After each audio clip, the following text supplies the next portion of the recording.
What is Pico elastic? It's a type of lingerie elastic, and let's take a look at it so you know what I'm talking about throughout this tutorial. So when I say the elastic part of the Pico, I am referring to the part of the Pico below the loops that you want to hide on the inside of your garment. This is the bottom of the Pico. When I refer to the loops, I'm referring to the loops that sit atop the elastic bit on the bottom. In this tutorial, we are going to be applying the Pico in the flat, meaning we will not be circling that elastic before we put it on our panty waistband in this case. So when I'm determining how much Pico to use, I don't cut a specific length off the spool.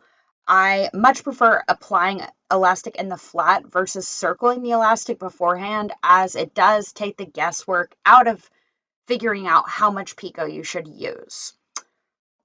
Let's get this party started.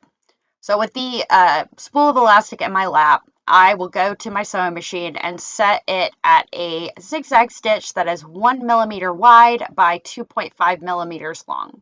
You're going to place the right side of your Pico on the right side of the fabric, right sides together, with the decorative loops on the left facing away from the line you are stitching. Stitch as close to those decorative loops as you can without going over them. You want to stitch down the elastic part, but you don't have to catch the full width of the bottom elastic. Just concentrate on stitching as close to those loops as you can. While you are sewing, do not pull on the lace bit or the main fabric. Only pull on the elastic.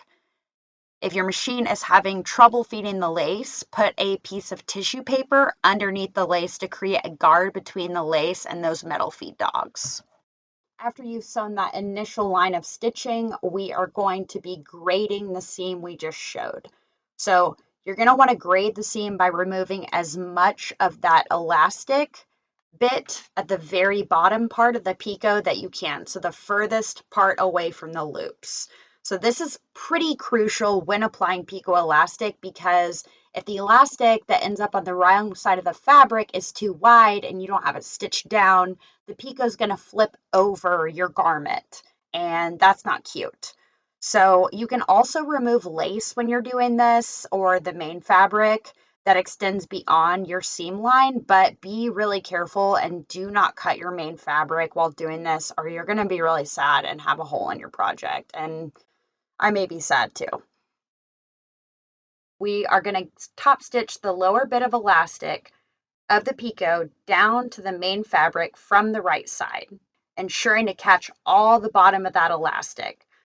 While applying your top stitch, take your time going around the loop-de-loo and stop and start sewing when necessary. Lift your presser foot, adjust your stitch width. This is not the time to rush. Once you've completed your top stitching, backstitch a few times where the overlapping elastic is at the back to ensure that it's totally secure. And guess what? You've just applied Pico elastic.